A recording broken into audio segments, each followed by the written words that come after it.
everybody. Welcome. I'm so excited today. I've got a very special guest, Cristina Gomez, coming on to talk about this, what I've been calling the biggest story in modern history.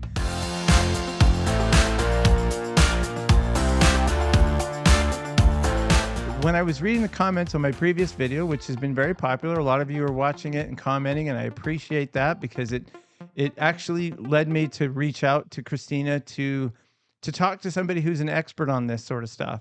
Because I see all these comments in there asking all these questions, and I'm like, well, I can give my opinion on it, but it's coming from a very, uninformed.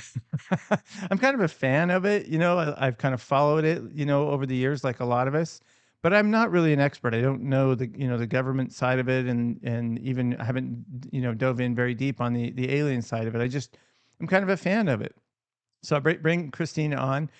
And for clarification, this channel is not dedicated to UFOs and aliens. On my channel, we'll talk about news and politics. And aliens potentially existing, being covered up by the government, is very much news and politics. Like I said, one of the biggest stories in modern history. If that is the actual case, that we do have those things. But what I do like to focus on this channel, for those of you who might be new, is topics that are important to everybody, regardless of your political affiliation, regardless of your beliefs, where you fall on the spectrum. Like, there are a lot of very important topics that don't get talked a lot about in the main media, or don't get talked a lot about politics, because they don't sell as well. They don't help people get elected as well, but they're way more important to you personally. Some of that relates to health. Some of that relates to how your taxes are being spent on the non-sexy topics, from a news perspective. And some of them are really awesome topics, like aliens. So if you're kind of, wanting to kind of have your pulse on a few topics, or some topics that are, important, that don't really seem to be covered in mainstream media, make sure you subscribe. And I always appreciate a like on the video, and comments. I love your comments because it helps me look for new ideas and what to cover, and what people are interested in, and what questions they have. So I'm going to bring on Cristina Gomez. She's a YouTuber as well, so I'll put a link down to her channel down below. And she does 4 shows a week. She does live streams on a variety of topics. She'll talk about those a little bit at the end. And I'm really excited. So let's bring on Cristina. Well, welcome, Cristina. So happy to have you join us on my channel today, and to talk about the biggest, in my opinion, the biggest news event in modern history. It definitely is. This is such an exciting time to be alive, especially when it comes to the UFO phenomenon. There's been so much happening in the last year, and in the last week, we got some pretty big news, don't you think? Yeah. And that's sort of the first thing that I wanted to talk. I was like, looking at the comments on the original video that I posted. It's like got close to 90,000 views right now. And I'm reading the comments, and I'm seeing a variety of opinions. And I've looked out, on the News Nation interview that was done by, remind me his name again. Ross Coulthart. Russ Colt, who you've been on his YouTube channel as an expert, and that, in my book, puts you right at the top of the expert list. So You're making me nervous now here, Jay. So your opinion counts very, is very much. But a lot of us who are interested in this are sort of interested because it's fascinating. I grew up as a kid. I saw Star Wars, and that sort of opened my eyes to space and everything like that. And then have had some interesting encounters with people who've had UFO experiences. I met a guy that worked in Area 51 and told me about all this top secret stuff. And so it's, I think for a lot of us, we're just curious about it. But the reason it's not blowing up in mainstream news is because it's UFOs and aliens. Right? Pretty much. And the comments that I'm seeing, and the first kind of question that I want to ask you is, I've seen sort of like 3 major themes. People who are just like, oh, this is just a hoax. The guy is lying, or he was lied to and he doesn't realize it. Or this is some sort of government psyop where they're trying to distract us from other things that are going on.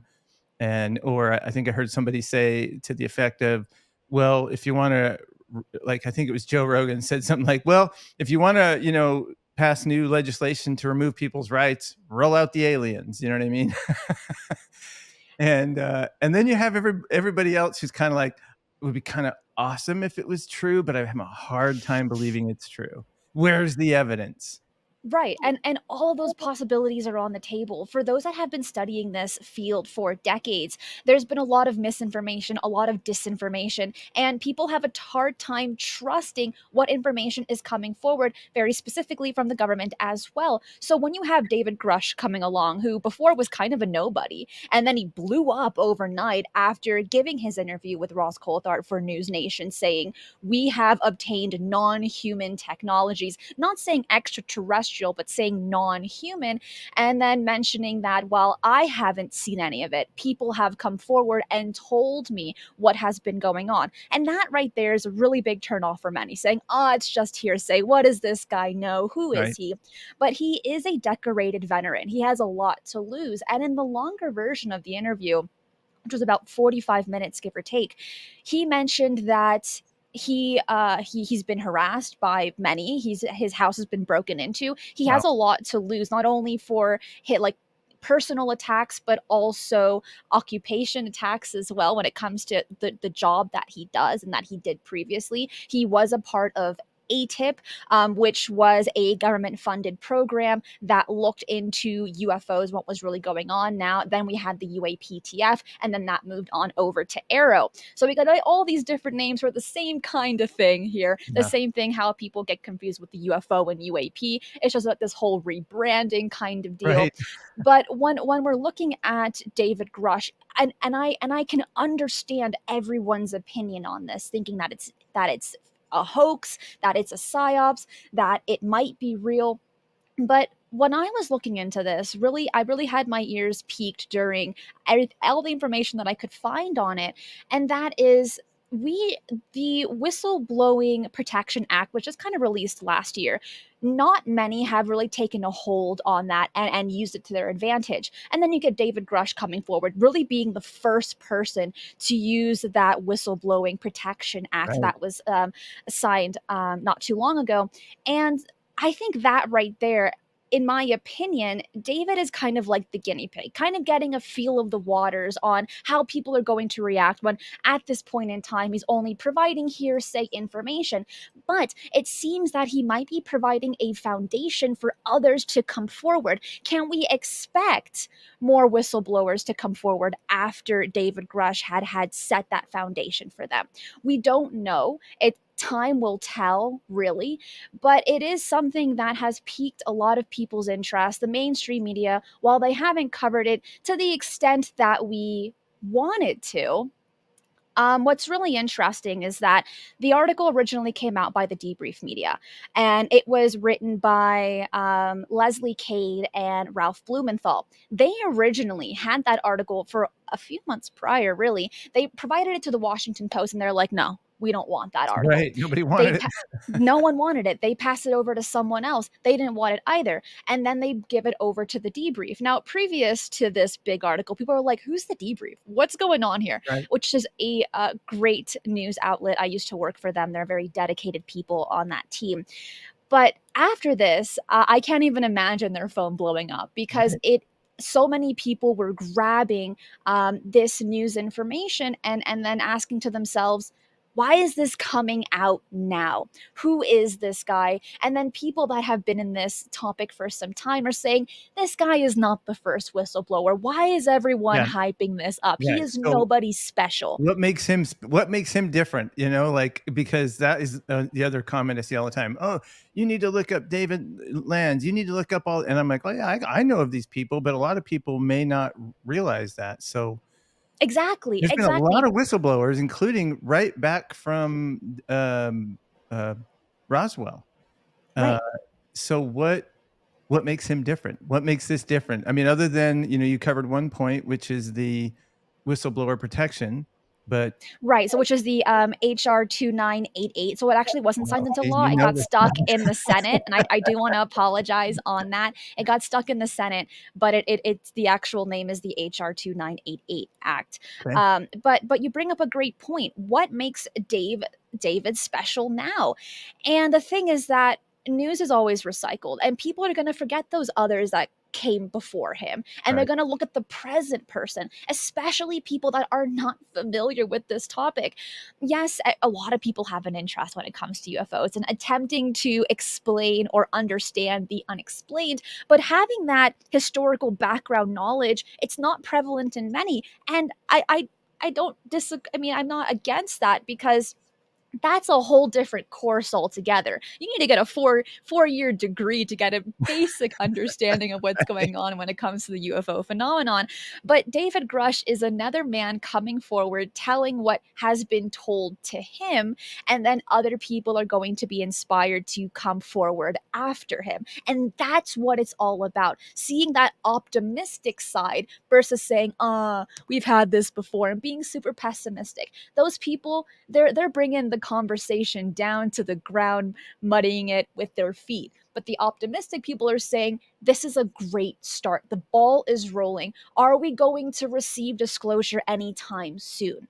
That's really what this is all about. And we just received the preliminary report from Arrow not too long ago. We also got the Arrow hearing, which was about funding, also a while back. Then we had the NASA UAP hearing. This is all lining up Right. so beautifully. And then we have David Grush just adding the sprinkles to this amazing cake that's filled with all these delicious layers and all the yummy flavors. Do you think those But events sort of were more kind of a catalyst for him to say, you know what, maybe now is the time?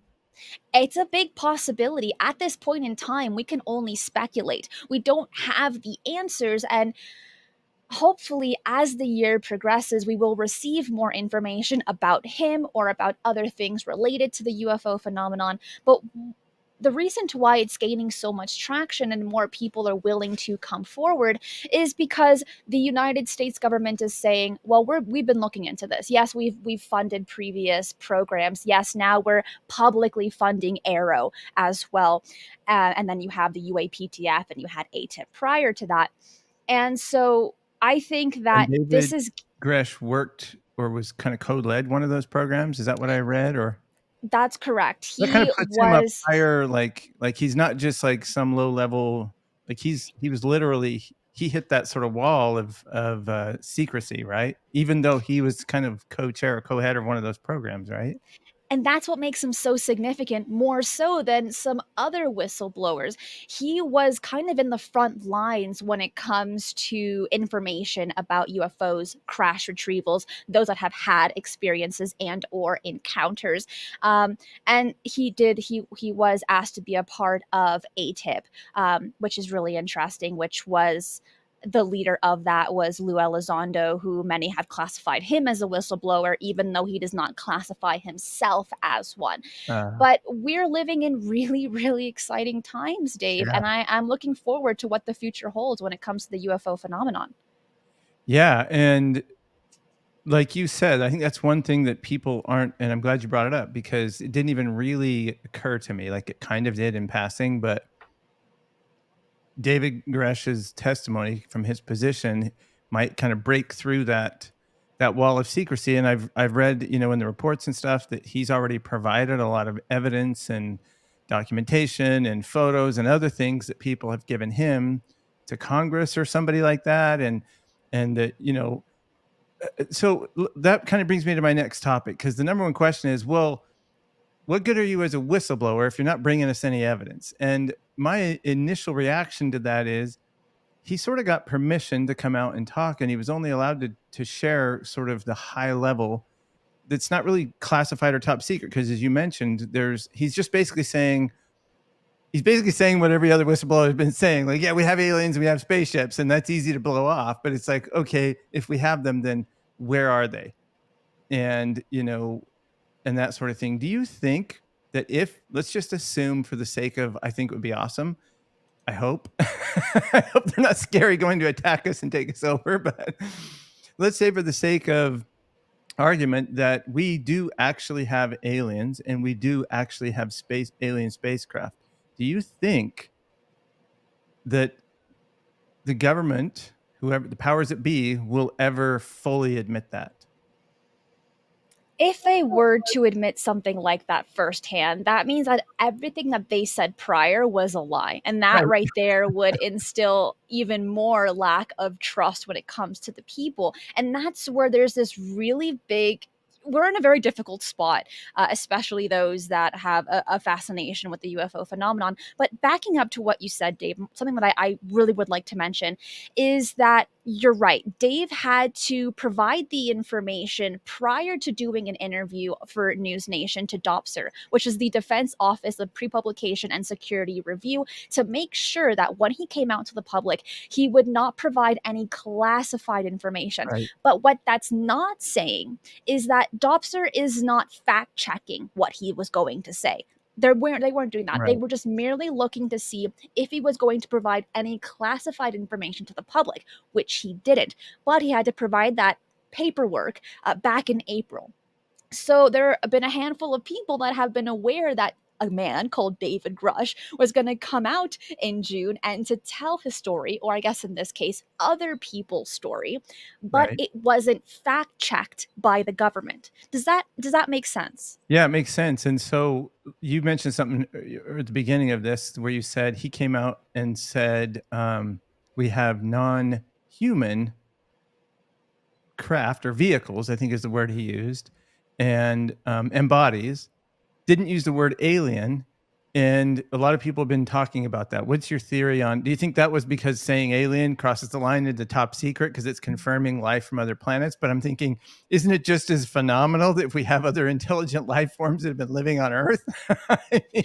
So, but before the longer version interview, everyone was really honing down on this. They're saying, what does he mean by non-human? Why can't he just say Right. extraterrestrial? Well, first off, the word extraterrestrial is a mouthful. Okay, Yeah. like that's a lot of extra letters.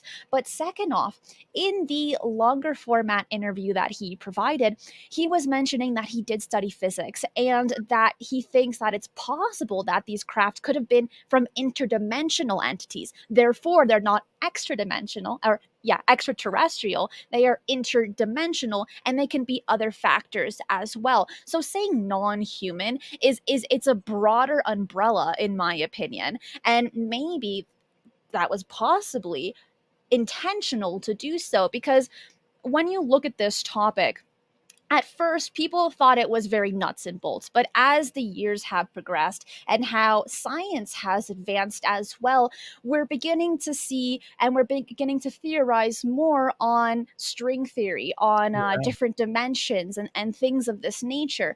And so when we look at the terms that he used, such as non human, it's leaning more towards these other possibilities of different dimensions as Which well as extraterrestrials. which also addresses one of the other main feedbacks that I've been seeing is we're saying, well, look, I believe that there, and this was always been my sort of belief, that there has been, I've always looked out at the stars and thought, yeah, of course there's alien life out there. I mean, it's just, it's just, I saw one of your videos, you were showing a picture of the galaxy. I'm like, yeah, these are all galaxies. These are not stars. These are galaxies with trillions and, stars in each one of them. I'm like, of course there's life out there. But that, we're looking, and you mentioned this in your video, we're looking at history, sometimes billions of years old, sometimes millions of years old. And how do they get here? Well, interdimensionality, or I don't even know the word for it, for traveling between dimensions, is, we see it in Marvel movies, we see it in other Yeah, sci-fi yeah. shows.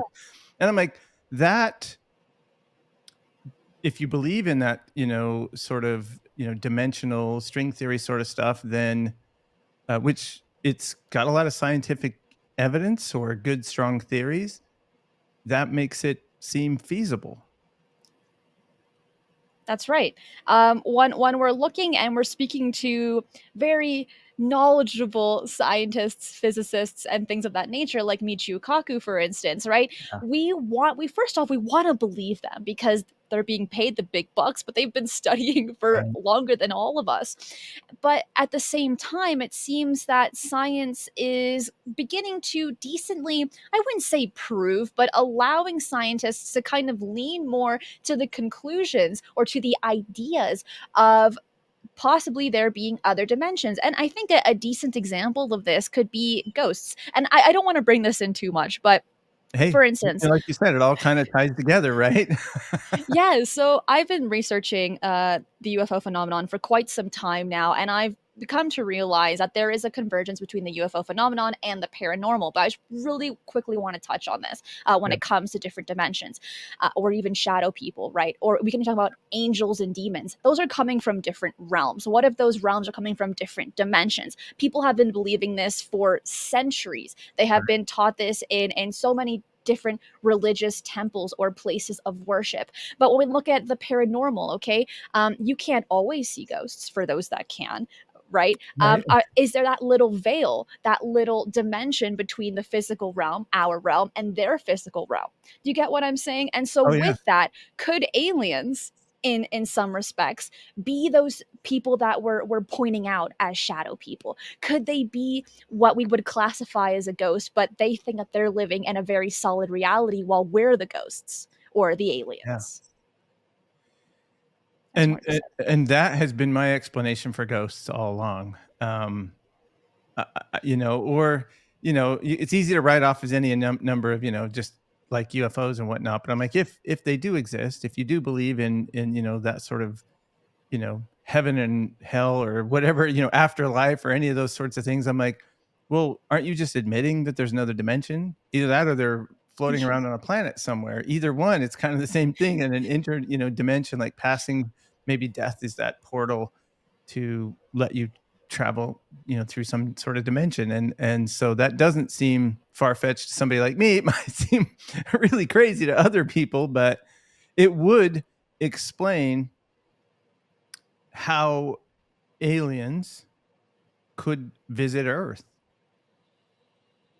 They could have potential access to exotic matter, creating wormholes, to Yeah, creating portals. And yeah, there, when it comes to these things, all of us want that technology. Who wants to drive to the grocery store and go through traffic? You just create a portal and totally. you're there in a second, right? Like Doctor Strange. And that's what I'm here for. And I would jump through a portal if given the opportunity so fast. I wouldn't even look back. As long as I have my backpack with ramen, I'm good to go. But on a serious note, if other entities are able to have access to exotic matter, then it would be very possible. Why would you need to travel at the speed of light or with rockets that use fuel like we do? We're in the primitive times, truly, in my opinion here. But even traveling at the speed of light is very slow, especially if you're going to need to obtain a lot of exotic matter or some Right. sort of fuel that's more powerful than the fuel that we use to travel the point A to point B, because planets really are not that close. I guess in this case, exoplanets. They're Yeah. not that close to each other. They can be, but even then, it's going to take a little while. Yeah. But with Traveling very fast, even near yeah, light exactly. speed. No, I'm gonna pass unless we can go through like a hibernation type state, Right. which Right. scientists are looking into that to Yeah. make it possible to get Yeah. us to Mars without having to use too many resources. But I think that if they're able to have access to creating wormholes and portals, the sky's the limit. They can be anywhere, do anything that they want, and then we can bring in the article that was written by Avi Loeb and Dr. Kirkpatrick, who is the I guess the big guns when it comes to Arrow, and they were saying that what if there's a big mothership just right outside of our solar system putting out probes across our planets, and into Earth as well, and they're monitoring humanity. That's the same thing that we would do. We're not going to place ourselves in a very dangerous or hazardous environment when we can allow probes, aliens, robots, AI to do something like that. Yeah. Why can't aliens do the same? And I think that is something that has opened a lot of people's minds to this mere possibility. And for those that don't know, Avi Loeb is a Harvard professor, also the creator of the Galileo Project as well. So he's a brilliant mind. And Yeah. for him to put his name on something like that is pretty big news. Yeah. And it also kind of leads me to another sort of funny question, but I've seen it pop up in the comments on the first video I bought. But it's like, so if these aliens are just coming here to study us, why don't they turn their lights off when they show up at night? I was like, that's a funny question, but actually, yeah, if they're just here to observe, then why are they making themselves so visible? Have, That's a decent question. What if yeah, everything is as it should be? What if they are attempting to do so to get the conversation decently going amongst humanity before right. they show themselves?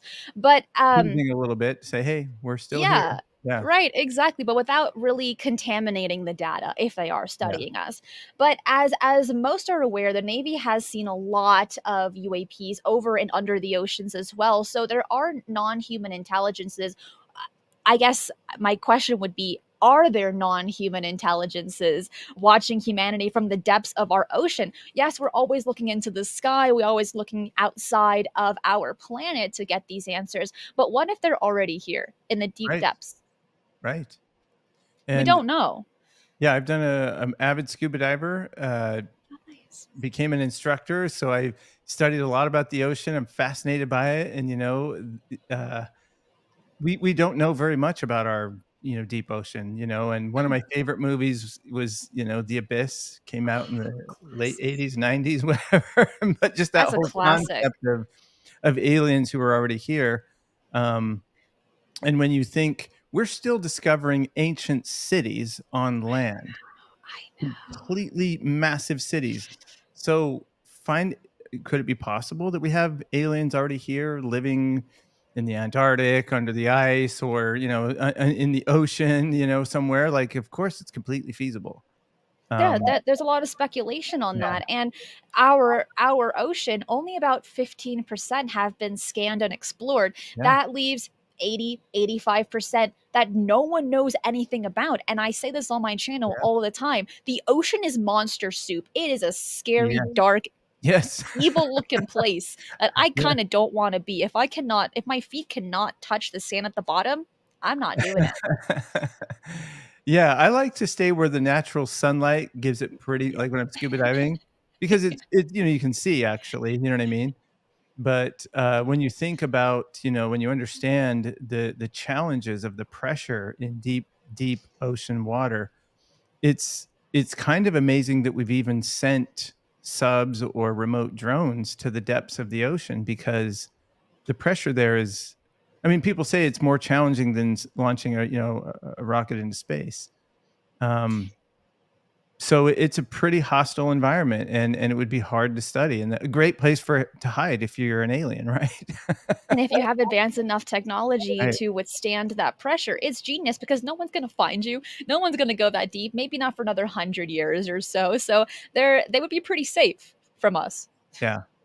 So another question that I wanted to kind of ask you, sort of a fun question, but it comes up, is if aliens are here observing or visiting, you know, w- this is arguably not the case, because a lot of people have claimed abduction and other things like that. But the question is always like, well, why are they just showing up out?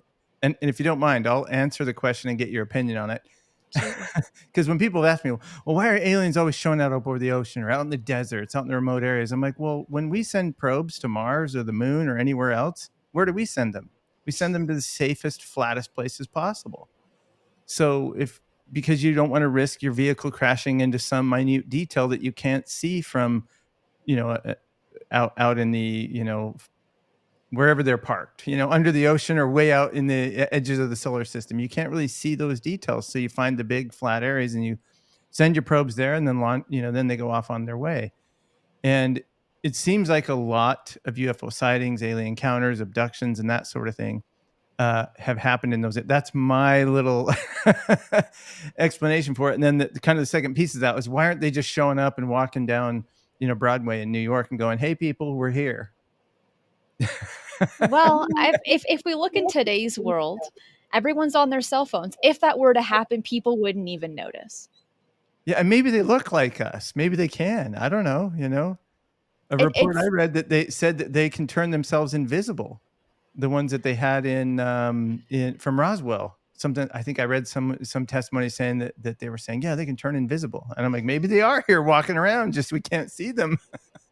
I mean, if they have advanced enough technology to create craft to travel through space, then I would hope they would have invisible cloaking like in Harry Right? Potter, get a nice little blanket and just do their thing, buy their groceries, right? But when it comes to that question, that conversation, why aren't they showing themselves? It's because we're dangerous. It's because we're Yeah. scary, and Yeah. anything that we don't understand, it causes fear, and we'll very quickly take it into a lab and dissect it. Has that happened? Well, people are going to say yes. Do we have proof of that? The public does not. But I think that maybe another aspect of this is that they don't want to contaminate the data. They're just here to study and not interact, because when you begin to interact with your environment, you are adjusting it. A great example of this is Jane Goodall when she was studying chimpan- chimpanzees. Please forgive me on that. I'm Gorillas not in the I'm not mist. too sure because I said It monkeys once and was someone ripped gorillas. me Yeah, apart. it was It gorillas. was okay. The Thank show you. was Thank called you. Gorillas in the Mist. No, this is why we have you, Dave. Thank you for that. But she Odd things I remember. in when she was first studying it, she was kind of far away doing research from outside because she was aware of another group that interacted with certain apes, or maybe it was chimpanzees for this other group, Oh, and yeah. they passed a disease onto them, killing that family. So Mm. she had this fear of doing that. Could the aliens have that same kind of mentality? If they were to come forward and really interact with us, could they pass on pathogens that we are not used to? Another great Oh, example right, of this were the colonists when they were going to the United States and interacting with the natives. They were giving them blankets and food that they weren't used to, and that wiped them out as right. well. Yeah, So history repeats themselves. If these aliens have been visiting us for centuries, they probably saw that and they're like, we're not going to fall for that. We're not going to fall for that. That's not going to happen. yeah. And so they're watching us from afar.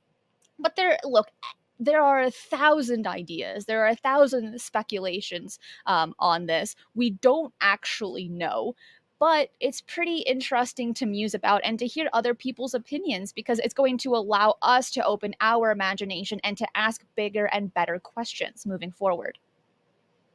And, if you think about it from sort of the two elements that we talked about, which is maybe they're already here, or maybe they've got this sort of interdimensional travel capabilities. I'm like, well, if you had that technology and it was available to your society, you could sort of have interdimensional travel tourism. And you have to sign a waiver or whatever that says, hey, if you go to these places to check them out, you're not allowed to interact or whatever. But there'd be people like me, like, let's just turn on the lights just to mess with them. Oh yeah. Oh yeah. I mean, look at zoos for instance. People jump over the fence and try to interact with the animals when that's a Right. big no-no, and that Right. affects everything, and then they can be in danger. And Yeah. that's what so many of us want to avoid, is being in danger. Could these entities have that same kind of mentality? Yeah. Like they're almost like taking a safari through the Masai Mara or something, you know what I mean? Where it's like we're just in a vehicle, kind of driving through, minding our own business, trying to stay camouflaged, don't feed the animals, you know what I mean? Yeah. And it would make a lot of sense because the question that comes up is, well, why have they had to study us for almost 80 years, or some would argue much longer than that, thousands of years? And I'm like thinking, well, if you look at it from beyond just scientific study, and it's just tourism, like going to the zoo for an advanced society, coming here to look at a primitive earth would be like a vacation. And that's why they keep coming back and just looking, you know what I mean? Like that in my little simple brain would explain it. I don't know. What are your thoughts? I think it's a great idea. I mean, the earth is so beautiful. You have so many different landscapes. We're in a beautiful habitable zone, in the Goldilocks zone when it comes to our solar system. Not too close to the sun, not too far. We're just there. And there's only, when I say a handful of planets, I'm talking about like in the billions, really, when it comes Right. to our universe. But still, there's only a handful of planets that are potentially as perfect as ours. Because when we look at the aspects of space, there are a good amount of other Earth-like planets that are in the habitable zone, but they're tidally locked, meaning that Mm.